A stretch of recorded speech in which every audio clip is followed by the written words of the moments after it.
large production. I am going to make a very bold claim. SMGs are the worst weapons in games. Not because they are weak, they are often overpowered, but because we turned them into boring, soulless versions of their real-life counterparts. For example, let me give you a quick historically accurate fact about a gun we all know. Let's talk about the P90. The weapon was invented in 1990 as a response to NATO's interest in upgrading their line of PDWs. Weapons to be used by law enforcement, but not necessarily by the army. Before they issued the request, they were mainly running Heckler & Koch's MP5s, another weapon we are all more than familiar with.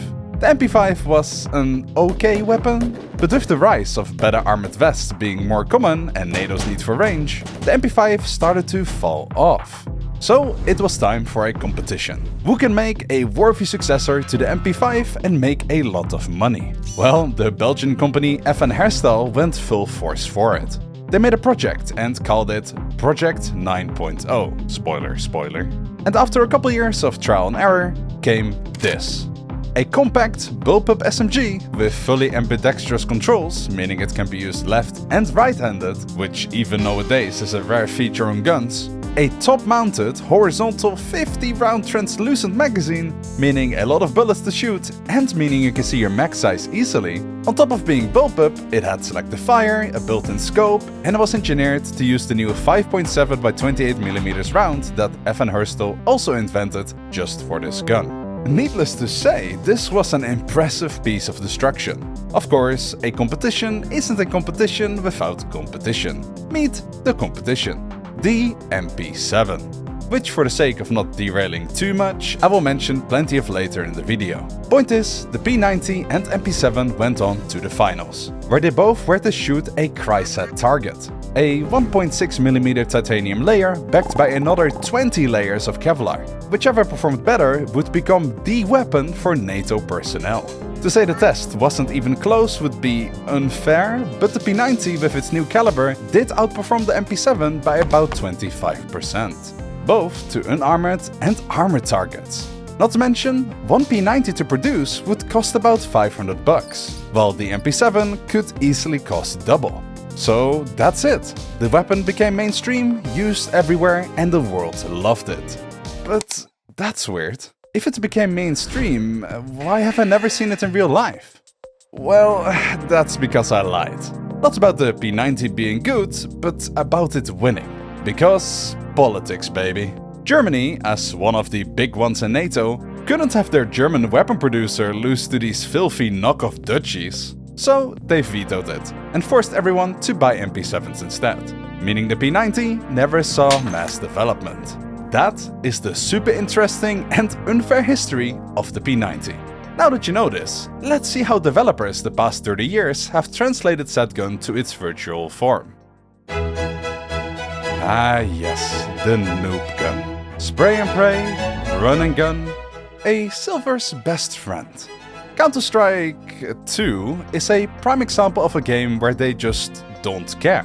The MP7 costs about half of what the P90 does more damage and is better at range? Complete opposite of its history. But my friend, who's just listening and not talking back to me like a AAA protagonist, unfortunately, it's not just about the P90 getting this treatment. Let's talk MP7. Why does it have a standard mag of 30 here when its default issued mag is 40? This clearly is a 40-round mag. Not to mention, and sorry to hate on Counter-Strike so much, but why is it folded? Unfold the weapon, that's what it's made for. And no Siege, you can't give the 45 ACP Vector a damage stat of 23, while you give the Musoc 45 ACP pistol a damage of 58. Why do we even have real-life guns in games when we just don't care about the history? And why bother making different models for each gun when all we really do to make them different from each other is change a couple numbers? Okay, time out. I got an idea. Let's rewind time and ignore everything what developers have done so far with their fake guns. Throw everything you know about SMGs out of the window because you and me, we are going to start fresh. We'll make our own game, or at least virtual idea of a game, and make picking a different gun fun again. This is the future of the virtual weapons and real history of SMGs.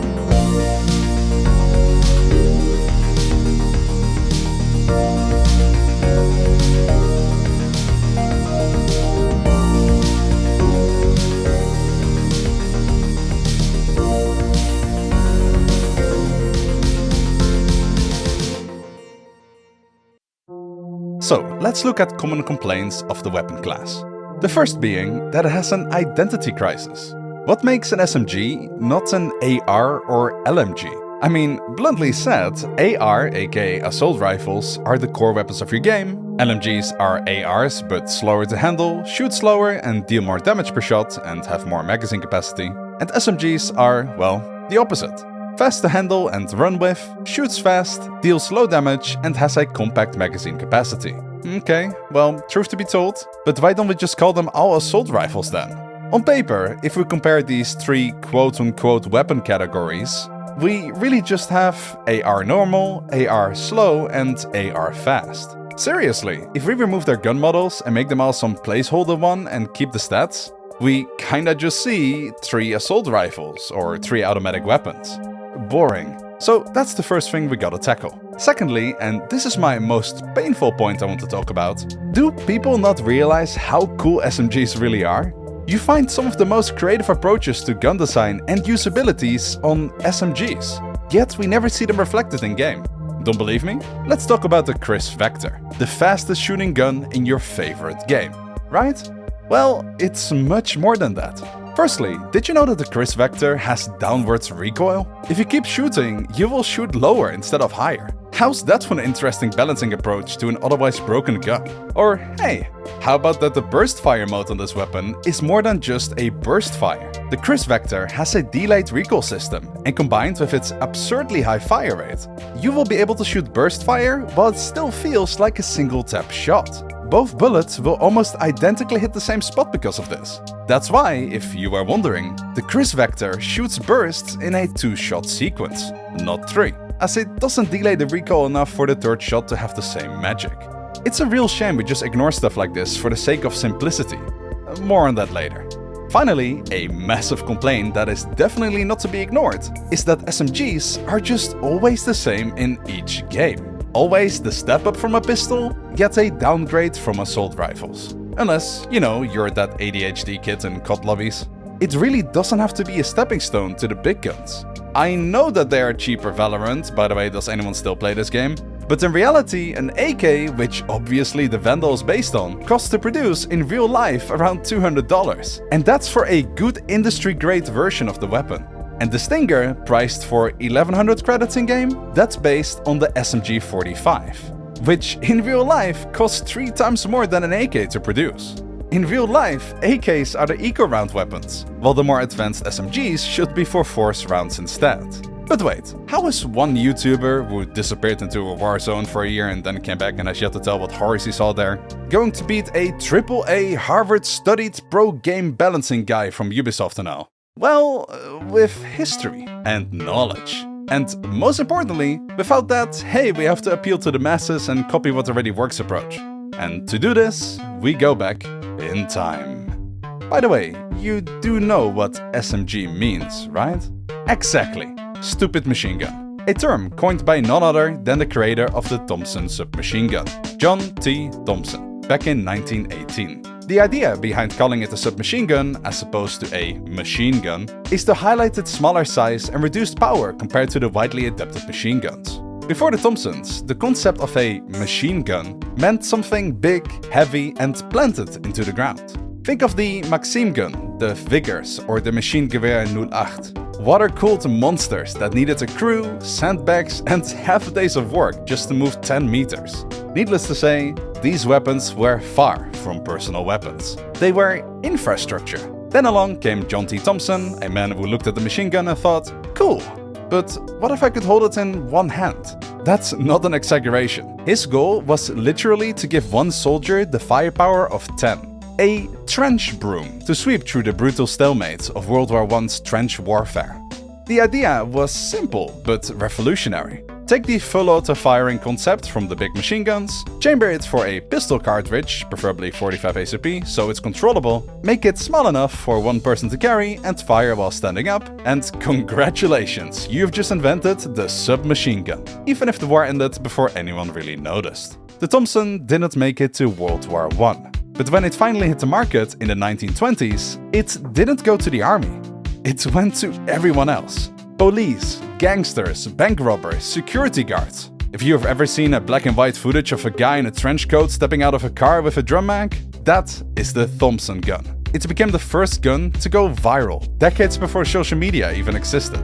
And this matters, because the Thompson didn't just invent a new weapon type, it invented a new category of combat: close quarters automatic fire. Suddenly, people realized there was a wall space between pistols and rifles that no one had explored before. Like with all revolutionary inventions, it caused a domino effect to the other warmongering nations. The Germans saw the Thompson and thought to themselves, alright, that's pretty scary, let's make our own. And that led to the MP-18, the first mass-produced SMG used in World War I's closing months, which fired 9mm bullets. After the war ended and Germany got politicked into the irrelevant category, they came up with the MP-28, and later the iconic MP-40, which soon was to become their go-to weapon for World War II. The Soviets also copied the idea, with the PDD-40 and Pepesh-41, trading the American luxury for Soviet simplicity. Stamped metal, wooden stocks, and drum mags, and enough fire rate to run out of bullets, which they were notoriously good at. Of course, the British also had their own SMG, and they went even more budget mode. Thus came forth the Sten gun, literally a metal tube with a trigger costing almost less than a sandwich to make.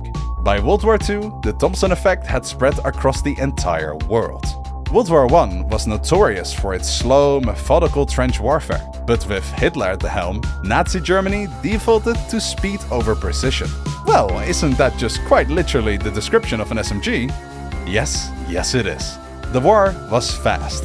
Cities were rushed into, close, fast and dirty combat was the new meta. And in these scenarios, you don't want to be caught with a bolt-action rifle. When the US joined the war and noticed how in comparison their Thompson gun lacks mobility, since it weighed easily 5 kilos, they looked at the Brits and decided to jump on the simplicity bandwagon. Fourth came the M3 grease gun, another cheap weapon. The Allies made a good choice by going for these cheap SMGs, as it allowed to airdrop them to partisan leaders and other resistance fighters, without bankrupting their own country while doing so. Then came the 1950s. Israel, surrounded on all sides because what else do you expect, and tired of old British leftovers, came up with their own weapon, the Uzi. This thing was genius. Compact, reliable, and the magazine went straight into the grip for perfect balance. It was the Thompson spirit, but reborn. Close quarters dominance, but modern. The Uzi became the new poster child of the SMG category. Every army, every police officer, every bad movie villain had to have one. And best yet, you could one-hand it and conceal it like no other SMG could before. Britain followed up with the Sterling, basically a Sten that had gone to finishing school. Good enough for decades of service, though it lacked accuracy. So Germany came back with revenge in the 1960s with the MP5. The first SMG built like a rifle, not a spray can. It fired from a closed bolt, had surgical accuracy, and was built like a luxury car. It wasn't meant for trench warfare anymore. It was made for hostage rescue and counterterrorism. When the SAS stormed the Iranian embassy in 1980, the MP5 became a global icon overnight. It was clean, quiet, and efficient, the polar opposite of the Uzi's chaos, but just as deadly, if not more. By the 1990s, terrorists realized that body armor exists, and that made 9mm rounds look very weak. NATO wanted something new, and Evan Herstal entered with the P90, we all know how that went, and the MP7 also came to life. A couple years later, as we creep into the 2000s, guns like the Chris Vector with its odd recoil, and even the PP-19 Bison with its massive magazine came to life. They were odd, but creative approaches to the existing gun market. But that doesn't mean that all of the new SMGs were new. We also had the final SMG I want to introduce come to life, the Scorpion Evo. It didn't have anything special about it, to be honest, it was basically like the MP5, but made from polymer, meaning it was really lightweight, only about 2 kilos, yet shredded like crazy. And on top of that, was highly moddable. But around that time, the SMGs hit what I would call its midlife crisis. Rifles had gotten shorter, lighter and cheaper. Suddenly, you didn't need a dedicated close quarters gun anymore. Your M4 could do it all. Why carry a 9mm when you could have a 5.56 in almost the same size? The SMG's identity, compact, controllable high fire rate, etc., was now something rifles such as the G36C, the SIG MCX and even the AKS had stolen and even maybe done better. So it started to fade. The military slowly dropped them. The police forces kept a few and security companies liked them and kept them because they looked tactical. But the golden age, that was over. The SMG, the gun that used to define close quarters combat, had turned into a backup option. A specialist weapon for people who needed control, not chaos. And funnily enough, at this point in the SMG's life cycle, video games started to pick them up, right at their midlife crisis. The P90, the MP5, the Vector, they didn't enter our games as revolutionary weapons. They showed up already outdated, and because of that, developers never cared to give them any personality. They just needed a fast-firing gun that wasn't a rifle to add more content and variety to their game. So they slapped SMG on the weapons, gave it low damage, high fire rate, and a reload animation copied from another game. Done! Doesn't matter if it's a Thompson, an MP7 or a Vector, in every shooter it plays the same. They all blur together. Seriously, what game other than Tarkov and its many clones even dared to look at gunplay differently in the past 20 years? Call of Duty has been doing the same thing with guns for 26 years. Valorant, the revolutionary competitor to Counter-Strike, just did the same thing. And even my current favorite shooter, the Finals, could be Splitgate for all I know if there were portals. Genuinely, right? Think about where shooter games will be in another 20 years from now. I would dare to say, probably at the same place. With a lot more AI, of course. A new Battlefield just came out and it looks amazing and the movement is so good. But the shooting, yep, just the same. Nowadays we judge shooter games if they are good or bad, whether if your character's movement feels nice. I mean, movement is important, but come on, it's a shooter game. Why don't they judge it on the shooting? Because it's all the same? Yeah, because it's all the same. Every shooter game has become service level, repetitive and bland. So, enough ranting about it, time to open the window and let the fresh breeze of air in. Here is how I would make and balance a game, and specifically the SMGs. But first, a word from our sponsor. War Thunder is the most comprehensive vehicle combat game ever, where you can jump into realistic battles across land, air and sea. You've got thousands of tanks, planes and ships to choose from. Everything from World War II classics to modern jets and armor. And every vehicle feels authentic, right down to how it sounds and handles. The battles are intense, the destruction looks great, and the physics makes every hit feel earned. You can squad up with friends or go solo and grind your way through some of the best combined arms combat out there. Click the link in the description to claim a massive bonus pack available for new and returning players that haven't played for at least 6 months for PC and console. That includes multiple premium vehicles, an exclusive vehicle decorator, 100,000 silver lions and 7 days of premium account.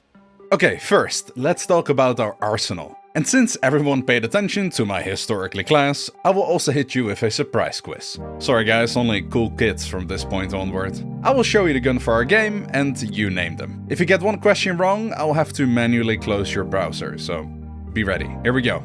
Gun 1. Yes, the MP7. The second gun for our game is... Yep, the Uzi. Gun 3. The Scorpion Evo. Gun 4. If you got this one wrong, I'll be very sad. P90. Gun 5, the Chris Vector and Gun 6, the Bison, Gun 7, der MP40 and finally Gun 8. Wait, you don't know this one? Come on guys, it's my trademarked SMG, the Archer 25. It's a DEI higher because I made it up to fill in a gap in the market, so yeah, I know it's different, but don't be racist now.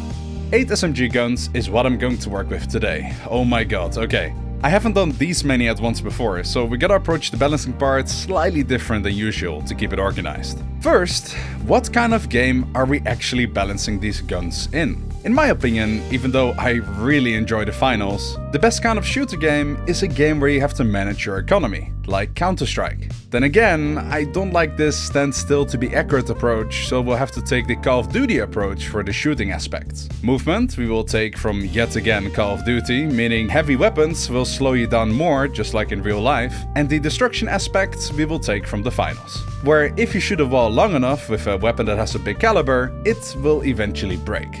Finally, just like Siege, I like the idea of speed versus armor balance. You want more HP? That's okay, it will just cost you some mobility. Essentially, players in our game can choose between light, medium and heavily armored. Where lights are 100% fast and also have 100 HP, mediums have 85% speed with 100 HP and 25 armor, which essentially means extra bonus HP. And heavies have 70%, but 100 HP plus 50 armor. I think this approach is liked the most because it means we have yet again another stat to balance around with, the armor stat. We're going to talk about that later. Finally, to finish out our game, each team consists out of 5 people, and each person can mod their guns just like in Battlefield and Call of Duty, but without the "oh, you have a scope, guess it's going to take ages to ADS" approach, because honestly, no one likes that. This is thus the game we are balancing in. But now the weapons. Before we go into the stats and all, we first have to see what role each SMG is going to fill to keep the variety flowing.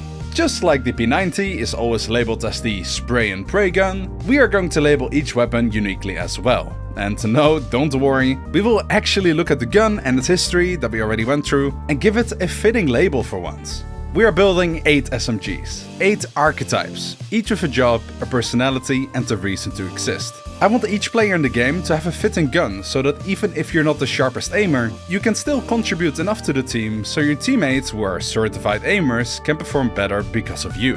Alright, so what kind of jobs do we have available? We have the advantage job, the consistency, the suppressing, the hit and run, the armor shredder, the customizable, the utility and the hybrid gun position. What is each and what does it do? Well, I will tell you, but in return I want you to comment which kind of gun you will feel like fits you the most and why. Or if there is one you really hate, I would like to know why as well. Here we go. So, the advantage gun is for people who don't like to be support, but just can't really hold up in a fair 1v1. So, I want to have a gun in our game where your DPS is initially higher, which helps you in your first fight, but once any of the other 4 enemies come around the corner, you're basically doomed unless you hit all headshots. That gun is my trademarked Archer 25. Since we have our spare mag as a foregrip, which you will need relatively quickly due to the low capacity, you no longer have that easy grip, meaning a lot more randomly irrational and annoying recoil. So unless you're basically hugging the guy, you'll be in a pickle. Luckily, you can reload for a second time once the backup mag is in your gun, where you can then attach a new backup magazine to the front. It just, takes a couple seconds. A couple seconds you might not have if the opponent you just killed has his teammates about to refrag him. Yes, this gun end idea is heavily borrowing from the CZ75 from my pistols video. But hey, if pistols can be cool, why can't SMGs, eh? The consistency gun is a gun that is just, nice. The recoil is doable, the damage is meh, but hey, it's consistent. It's for players who want to have no surprises. No RNG recoil. No, they just want the gun to recoil in a set pattern each time they shoot. I would like to give this label to the MP40. A gun that is just okay. Well, aside from the headshot damage, that's just, good always. This gun has the potential to outperform any of the other SMGs, because the consistent recoil makes practice reward you with easier headshots, especially on longer ranges, and that means quicker kills. If you don't like historical guns, you can replace the MP40 with the UMP, I guess, but come on, it's a classic. The suppressing gun is a gun that is for players who like to sit in the more aggressive support position. While your teammates are about to push a choke point, it is you who sprays a consistent stream of bullets towards the enemy. It's the kind of players who would like to pick an LMG, but those guns are just so heavy and bulky, it makes playing them a chore instead of a fun afternoon activity. So for those people, my friends, is the PP Bison. With 64 bullets in the mag and little recoil, the gun makes a perfect hand-sized suppression gun. The DPS isn't the greatest, meaning in that fair 1v1 you will struggle against some guns, though probably not against the consistency gun if your opponent can't hit headshots. But you can still carry your weight and, most importantly, put pressure on the enemy team. If your teammate wants to defuse the bomb or I don't know whatever objective we're playing, it would help to have a big mag SMG who can lock down a doorway and maybe even mask the defusing sounds with the endless shooting from your Bison. And let's not forget, why have a fair 1v1? Most of the time you're playing inside a building and your opponent is in a neighboring room or maybe is upstairs. Well, then let's just wallbang him. With these 64 bullets in our mag, we can spray and pray through the walls, and with a little map knowledge, we can even predict where people usually stand when holding angles and claim our free kill, while still having enough bullets to deal with another sudden threat. Personally, I don't like weapons that have more mag size than damage, but then again, having 34 more rounds in a magazine while your only trade-off is needing 1 or maybe 2 bullets more to kill, that can be kinda nice. Now, in our inclusive environment, we don't want to make anyone feel left out. So we also need a weapon for the 14-year-old kids who can't sit still 1 second. The players who want to run circles around the enemy team, look for that opening, pick an enemy off and then run a marathon to the other side and rinse and repeat. The players who like to play a poke playstyle while not specifically wanting to play a shotgun or a DMR. The Chris Vector is the gun for those people. You got the highest TTK on short range in the whole game with pretty low recoil. A second firing mode where you can basically shoot 2 bullets at once, while it still feels like a one-tap. Oh god, this gun is going to be overpowered, isn't it? Well, honestly, yeah, probably. Luckily, Chris Vectors are very expensive to make, and after we labeled everything, we'll slap a big price tag on it to compensate and punish reckless money spending. And why not, we will also make the hipfire horrendous. If Counter-Strike and Valorant can do it with the AWP/operator, then I can do it with the SMG. And now, our loving baby. Oh, the P90, the armor shredder. Yeah, that's right. Made in mind specifically for the chess players. As an ex-semi-pro Siege player and back in the day then the IGL, which means in-game leader, I know that there is no more satisfying feeling than outbraining your opponents before the action phase even starts. Oh, so the opponents are all playing heavily armored? Well, P90 it is, boys. The P90 fills the role as the "oh my god, I hate you" gun, which, I don't know, isn't much different than nowadays, but at least it's accurate to its reality. The gun completely ignores armor, meaning no matter who you play against, all you gotta do is 100 damage to kill them. Medium and especially heavy mains hate it, light mains love it, and I married it. The high mag capacity makes it in scenarios where there are no heavies or just lights running around, still a viable gun, as it will then be a slightly worse Bison due to its 50-round magazine. This prevents it from being a gun that's only picked when the majority of opponents are heavily armored.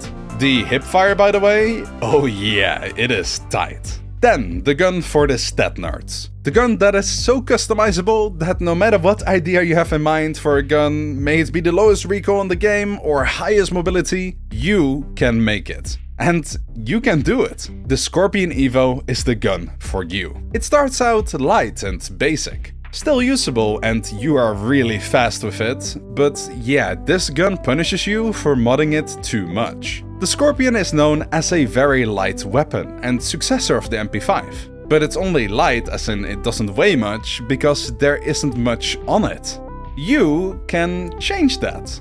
Add a flashlight to blind opponents like in Tarkov. Add a laser so you have better hipfire. Change the grip for more recoil control, take an extended mag for more bullets, or even add an 8x super magnifying scope if that makes you happy? Be my guest! Games are supposed to be fun, and this gun is fun. Just, you know, you're going to be a bit slower than usual if you go overboard. Mod it to the max, and your running speed as a light is going to be as slow as a medium. I'm not saying you can't mod the other guns, by the way, you definitely can, I don't want to be unrealistic. But did you notice what I did with my selection of guns for the SMG category? I specifically picked guns that aren't really moddable anyway. P90, A different scope maybe, but what else? Can't really change the magazine or add a different grip.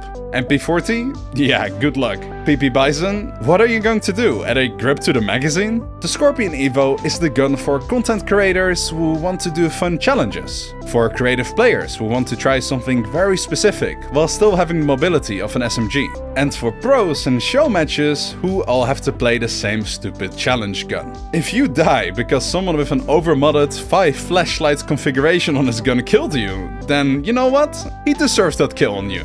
The Mad Lad. The Scorpion Evo is Evo because, ladies and gentlemen, we can evolve it. Yes, thank you, very original, thank you for your applause.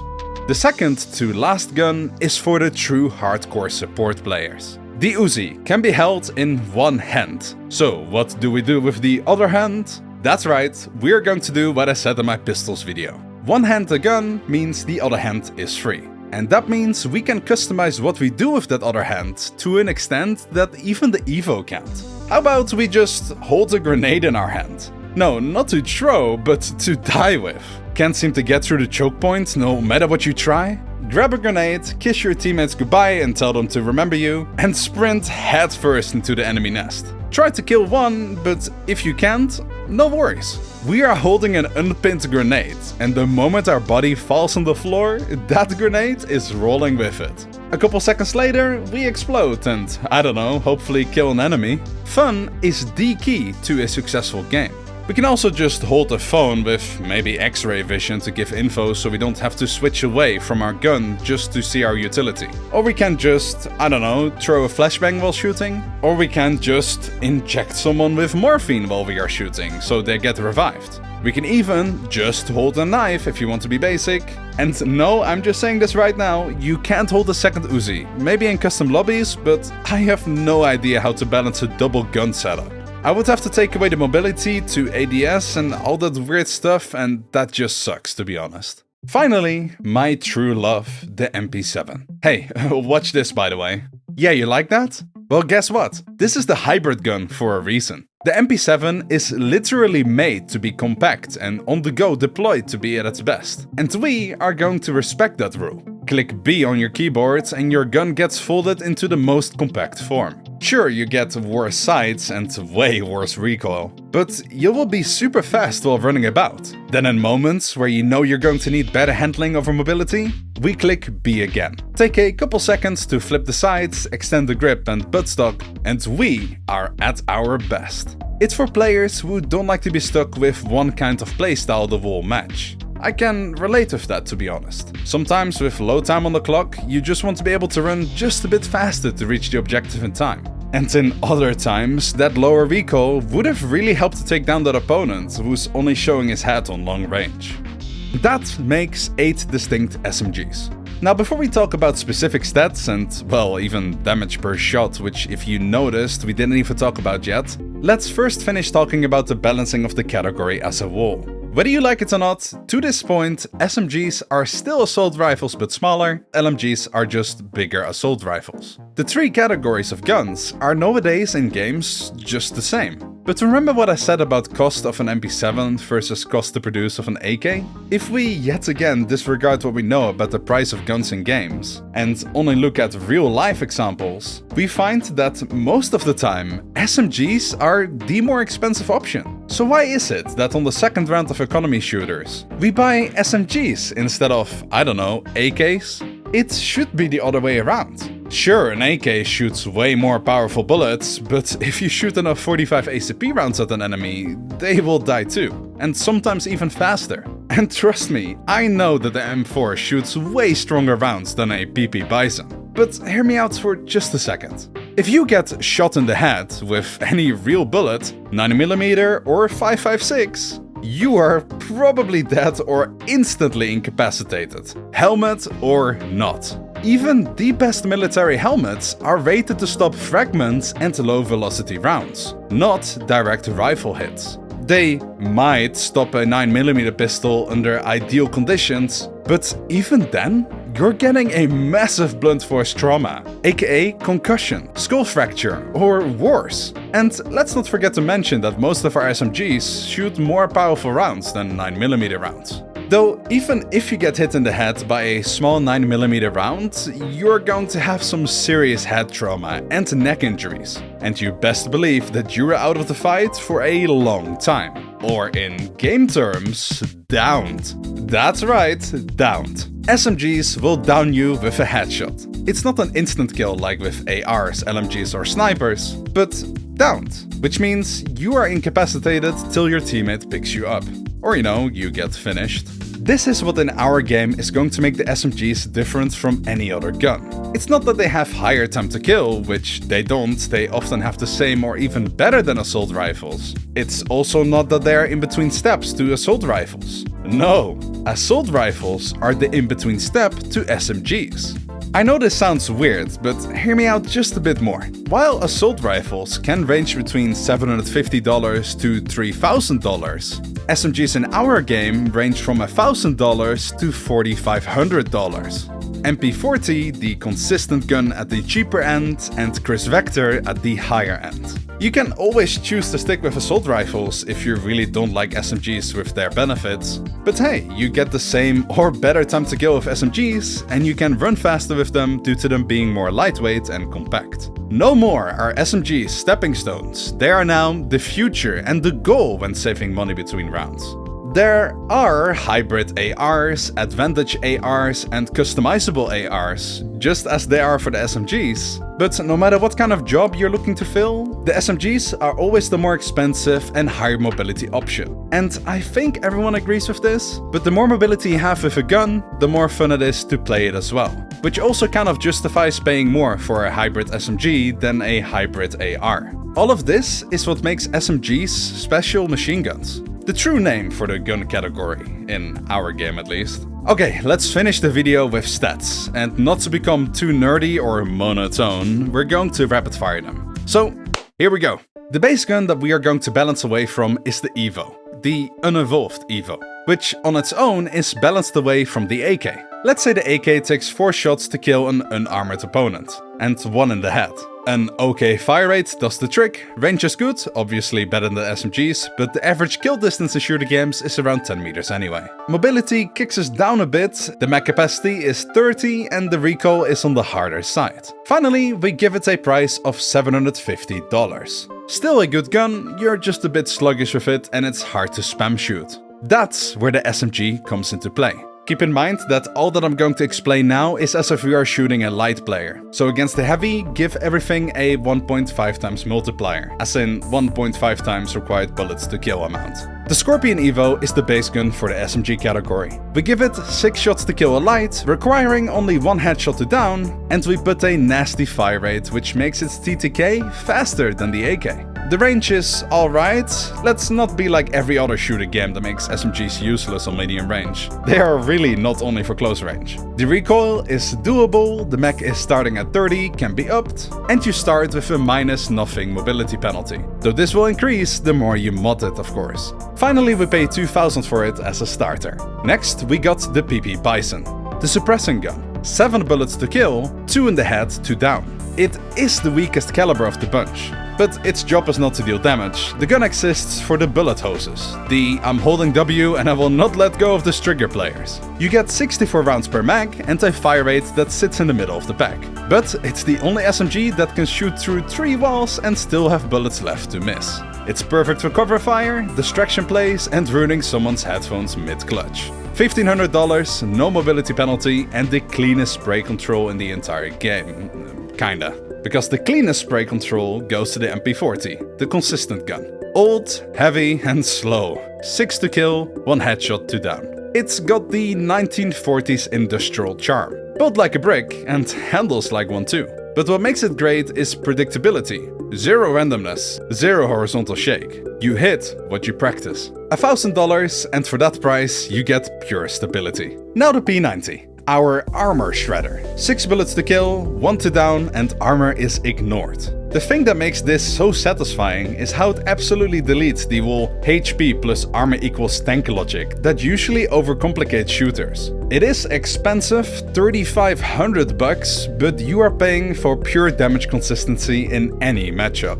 Then we have the Uzi, the utility gun. Compact, reliable, and most importantly, one-handed. 6 shots to kill, 1 to down, same 90mm as the Evo. It's the chaotic multitasker's dream. $2,000, fast, dirty and fun, just very rough recoil. The MP7, our hybrid. PDW rounds, just like the P90. 6 shots to kill, 1 to down, and armor also ignored. It's the definition of adaptability. It can be compact or extended, depending on what you need mid-fight. The compact mode keeps your mobility at 0% denied. Extended gives you stability at the cost of -20 mobility. It's $3,000, worth every bit for players who like to flex between playstyles. And keep in mind, it ignores armor. Just, you know, it shoots a bit slower than the P90, so that makes the P90 still the better armor shredder. And now, the Archer 25, my little ego weapon. It shoots 45 ACP, so 5 to kill and 1 shot to down. It has ridiculous early damage potential, and your recoil is basically non-existent. But once you burn through that first mag, my boy, your grip is gone, your control is gone, and you are in a disadvantage. You also only have 15 rounds in the mag, so your shots count. This gun rewards confidence and punishes panic. It's $4,000, and yes, it is an unfair gun, but that's the point. It's a snowball weapon. If you kill someone and survive the round, it's worth it because you keep the gun. But if you die and the enemy gets it, you're going to get hated by your team till there's no tomorrow. Finally, the Chris Vector, our hit and run monster. Also 45 ACP, 5 shots to kill, 1 to down, but with a ridiculous 1200 rounds per minute fire rate. You blink and that mag is gone, it just ran away. Downwards recoil and the fastest TTK in the entire game, aside from one-shot snipers. It's $4,500, so the Lamborghini of SMGs. But that's what you pay for when you want high speed, high cost and high maintenance. You don't pick it because it's balanced, you pick it because you need to win the next round and you have way too much money. So here we have it, 8 SMGs. Each distinct, each functional, each with an actual purpose beyond starter gun until I can afford something real. The balance approach that I gave today isn't mainstream. Instead, for once, we made it logical. Same calibers have same damage, and every gun has a different identity. They are not steps on an economy ladder anymore. Now, they are one of the branches of a tree. So yeah, I am sticking with my opening claim. SMGs are the worst weapon in games. Not because they are bad, but because nobody ever bothered to make them interesting. And today, finally, they are more than placeholders. No longer sub-machine guns, they are special machine guns. Yeah, nice, I know, I just wanted to say it again. Thanks for watching. By the way, I've decided to close my Patreon because I'm way too inconsistent with uploads. I'm so sorry for those who are affected by it. It's mainly because I got too many channels, too many projects, and a wife, of course. So I gotta spend all this time to make sure all that goes well. And every time I set a new Arch video, it just takes so much time on the day. I do promise though to do my absolute best to upload more videos. By the way, don't forget to check out today's sponsor, War Thunder. Click the link in the description to claim the bonus pack, which includes multiple premium vehicles, an exclusive vehicle decorator, 100,000 silver lions and 7 days of premium account, which is available to new and returning players for at least 6 months on PC and consoles. Goodbye.